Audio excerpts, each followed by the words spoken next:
What up, world? My name is Kashaya, YouTube channel L's to Elevation, and today we only have 8 more days left into this year. And this year for New Year's, I decided I'm celebrating based off of all of the things that I can look back or reflect over the year and see what I've overcome and just the growth in different areas of my life.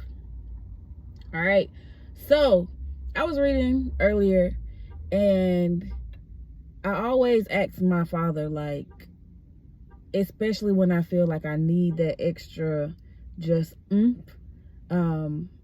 pray, I'll tell God what I have going on, and I'm like, look, God, I need help.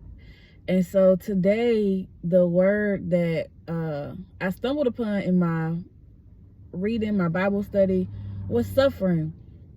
And there are actually almost exactly 8 steps of deliverance, or 8 ways to be delivered, I guess, from suffering or while suffering. And I want to share those on these next 8 days. So the first one I'm going to start with is being armed with the mind of Christ. Okay, being armed with the mind of Christ. And we hear people say that we should have the mind of Christ. And so when I looked at that, I was like, okay, elaborate. And luckily, some of the things I read, I was like, okay, I think I'm okay in some areas. And then other areas, I was like, woo, okay, I can see where I can apply that more and grow in that area. And so I'm going to share them with you, and then you can reflect on yourself and see if you embody any of these mindsets that Christ had. And if not, you can use them to say, okay, this is how I can grow or prepare myself for when or if I am going through something, to embody these things so I can make it through. All right, so being armed with the mind of Christ, we're going to be coming from 1 Peter 4, 1 through 6. And I don't have my full Bible with me, so we're just going to be talking through it. I'll be paraphrasing and giving you some of the notes from my notes, okay? All right, so the first thing, this came from verse 1. It says, he that have suffered in the flesh has ceased from sin. So basically this is saying, when you are suffering in the flesh, it's typically due because you have stopped sinning, okay? And so for me, over this year, what I can reflect on and look back, what I stopped doing, that's pretty much when a lot of these things that I've been experiencing seem to be expanded or seem to be apparent more to me, rather. Because of course, when you're in the sin, you don't necessarily always see the things that are jamming you up, right? You don't realize how you're being jammed up or tied up to a thing, right? But when you release a thing, or when you let go of a thing, when you cease to do something, then your sight, your vision is a little clearer. So when I stopped dating people I had no business dating, or, you know, giving my time and energy to people that were not deserving of it, that's when I realized there was a whole can of spirits. I ain't gonna say a can of worms. That there was a whole can of spirits tied into that thing. And of course I couldn't see it because I was in it. But when I stepped away from it, I realized the explosion that took place from it, right? So sometimes suffering comes from stopping, from ceasing to do something that you were once doing that was of the flesh. And so suffering sometimes comes. All right, so you have to keep in mind that, yes, you stop doing a thing, but that does not necessarily mean that you will now just have no calamity because you stop. Typically, that's some calamity is going to come about. Okay, so the next bullet I have is, you no longer live in the flesh to the lust of men, but to the will of God. So when you cease from living in the flesh, you're no longer living in the flesh to the lust of men, you're now focusing on what is the will of God for my life. And so our mind switches from, okay, well, what do I want to satisfy my flesh, to what do I now need to do, or how should I be moving so that I'm in line with the will of God for my life. All right, so that was the second bullet point for being armed with the mind of Christ. The third one, it talked about, this is verse 3 coming from 1 Peter 4, 1 through 6. So we're on verse 3. Verse 3 was talking about the will of Gentiles, okay? And so this was really good for me to read, because I've seen some of these words before in different areas of the Bible, but here it assigned these characteristics or these traits to Gentiles specifically. So it says the will of Gentiles, they are lasciviousness, lust, excess of wine, revelings, banquetings, and abominable idolatries. Okay, so all of those things are the will of Gentiles, not the will of God. Okay, so again, the will of Gentiles, and reading this, you can also kind of associate it with it. Okay, these are things of the flesh, right? Lasciviousness, lust, excess of wine, revelings, banquetings, and abominable idolatries. So then verse 4 goes to say, think it strange that you run not with them to the same excess of riot, speaking evil of you. So this is basically saying, don't allow your mind to get so caught up on the fact that people are now speaking evil of you because you are choosing not to run with their riots and their chaos. So that is one way to keep in mind, similar to the mind of Christ, which is what we're going over right now. Keep it in mind that when people are speaking evil of you because you're choosing not to run with them, don't allow that to weigh you down or halt you from being who you are and continuing to strive for the will of God, not for the will of your flesh, the lust of your flesh, different things like that. All right, so then verse 5, it says, who shall give account to him that is ready to judge the quick and the dead? So this had a, I'll call it a sister passage, but it had a sister passage, and it gave reference Acts 10:42. And basically when you read through Acts 10:42, it highlights that Jesus was the one who is going to be the judge of the quick and the dead. And it talks about how, if you read the scriptures before that, it talks about how the apostles and different things were witnesses of Christ's death and resurrection, him dying and then rising again 3 days later. And because of that, it later goes on to say, you know, that God is not going to judge. He gave that honor to Jesus, who Jesus gets to judge. And so basically when you go up against Jesus and his judgment, you're going up against the Father. And so that is also spoken about in John 5:22. It says, for the Father judges no man, but hath committed all judgment to the Son. So Jesus is the one who gets to judge. And it talks about how, you know, the apostles and disciples got to witness the life of Christ and different things like that in Acts, if you read the scriptures above Acts. So the number one way, right? The number one way for us to have deliverance in our sufferings or in the things that we are going through is making sure we have the mindset of Christ. And here in 1 Peter 4, 1 through 6, it talks about some of the things that Christ kept in mind, right? So the first thing was, he knew that when he released, well, Christ didn't have to release it, but he knew that when we as people, as his sons and daughters, when we release and we let go of partaking in things of the flesh, that suffering soon comes after, okay? Then he also knew that once you release living in the flesh for the lust of men, that you now need to keep have your mindset focused on what is the will of God for my life, okay? Number 3 was he gave examples of what the will of Gentiles were. And those are basically things to keep in mind of what you do not want to be accountable for. And that was lasciviousness, lust, excess of wine, revelings, banquetings, and abominable idolatries, okay? Then it goes on to say that in our minds, we need to think it not strange that we are being spoken evil of because we are choosing basically to go against the grain. So you need to have your mindset locked on the fact that because you are choosing not to go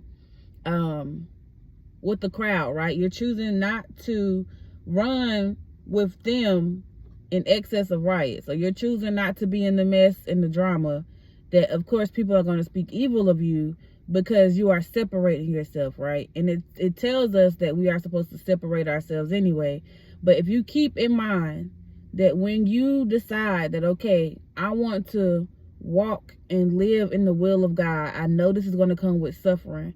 I know that when I choose to separate myself from people or family or co-workers or whoever it is, loved ones, acquaintances, whoever it is, when you choose to separate yourself from them, to be ye separate, know in your mind that it's going to come with people then speaking evil of you, saying, oh, who do they think they are, etc., etc. Understand that that's part of the process, okay? So if you keep that in mind when those things happen, then it will not rattle you as much, it won't throw you off your game as much, and you can still take a lick and keep on ticking. All right, so and then it talks about who gives an account to him that is ready to judge the quick and the dead, and that's Jesus Christ. So God is the one who gets to judge the quick and the dead. And so that is the first thing. We got 7 more days. We'll go over 7 more things of how we can be delivered from our sufferings, right? So the first way for us to be delivered from the sufferings that we are going to go through when we choose to not live in the flesh and choose to seek and pursue the will of God for our lives and not the will of the world or the will of man or the will of Gentiles, then it's going to come with suffering. And that happens because you are stepping outside of the matrix. You're choosing not to live your life in a way that's not pleasing to God, and it's going to come with some suffering. So think it not strange that it happens, and you just continue to have joy about that. If you've already experienced that throughout the year, I know I have, and let me tell y'all something. I have joy, okay? I have joy. I have my moments where I really be looking at people strange. I really do. But overall, I have joy. I have my frustrations. I have my peace. But it's okay. Everything is still okay. And that's the beautiful part about it, okay? But I wanted to share this with y'all because I needed to make sense, and it don't make sense. So maybe y'all can make sense of it, or maybe I can just enjoy the laugh, because that's what I've been doing, laughing about it. But because it don't make sense. Y'all ever? I'm gonna give y'all a scenario. Y'all ever had somebody invite themselves to your house? Now you at home chilling in the comfort of your home, minding your business, cooling however you cool. And somebody invites themselves to your home. They get inside and realize you are cooling. And cooling for you could be you're dressed down, you are relaxed. I'm a female, so, you know, we have undergarments that we wear. But at home, we don't have to worry about those things. But let's say somebody invites themselves to your home and you're cooling, okay? They invite themselves to your home. So they come to your house. They realize that they didn't call first, but they get there and they realize that you cooling. But then had the audacity to open their mouth and say how you should be cooling in your house, and they want you to apologize. for how you're living in the comfort of your home in your peace by yourself. Now, they self-invited themselves to your house, okay? You didn't invite them. You didn't open the door for them to view how you living. You didn't do none of that. But you living in the peace and comfort of your home, cooling how you cool. And they had an audacity to want you to apologize for how you rest and relax in your home. That's like taking an animal out of its natural habitat, putting it in the zoo, and then wondering why it takes you months or years. I don't even know how long it takes zookeepers to tame a wild beast. But that's just like a zookeeper getting the animal fresh out of the safari. Let's say tigers, because I love tigers. We're gonna say a tiger, right? You get a tiger fresh out the wild, okay? This not no baby tiger. This is like a teenage tiger, so they still got some energy in them. They still learning themselves, but they still pretty much, you know, just living life, learning, minding their business, chasing whatever they chasing, you know, just enjoying their life before you pluck them out of their habitat and put them in this caged place. And you wondering why the tiger keeps chasing and attacking you, because you keep zapping it, trying to tame it or strip it from its natural senses, because you have now decided to put it in a cage. Moo moo. Make it make sense. Let me tell y'all something. Y'all be great. We got 7 more days in this year. 2024 is fast approaching, and I'm ready for it. I don't care what comes with it. I know it's going to be more joy, more peace, more growth, and I'm excited about that. However it comes, however God decides he wants to throw whatever at me at the 2023. Listen, I always got stuff to learn, but rocking and rolling. So that's the first way that we can get deliverance from the sufferings that we endure when we choose to serve Christ and be separate from the world, is we have to maintain the mindset of Christ. Okay, so don't let your mind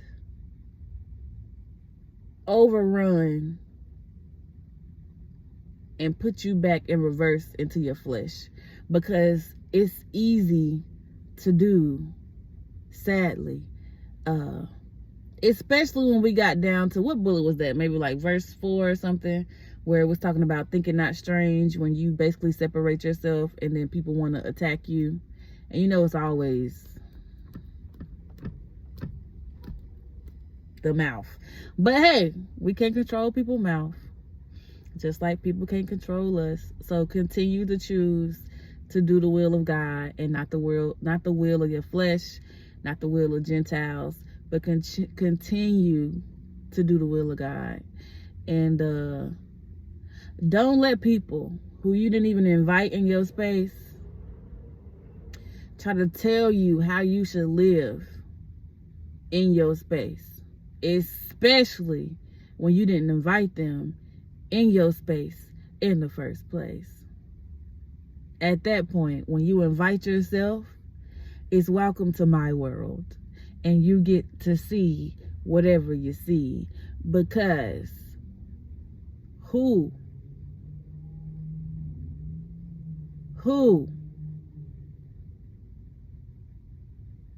is shifting for events that they didn't even invite in their life anyway?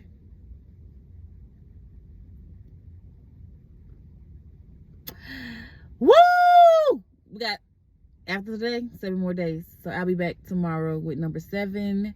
And hopefully y'all have a beautiful Christmas Eve. I am so grateful for just the love and the encouragement and just growing together. As I learn, I share with y'all what I learned, and hopefully y'all can apply it to your life as I apply it to mine, and continue to just do my best to do what it is that God is asking me to do. So y'all be great. I'm going to do the same, and think it not strange. Think it not strange. Love y'all. Later. Have a great holiday.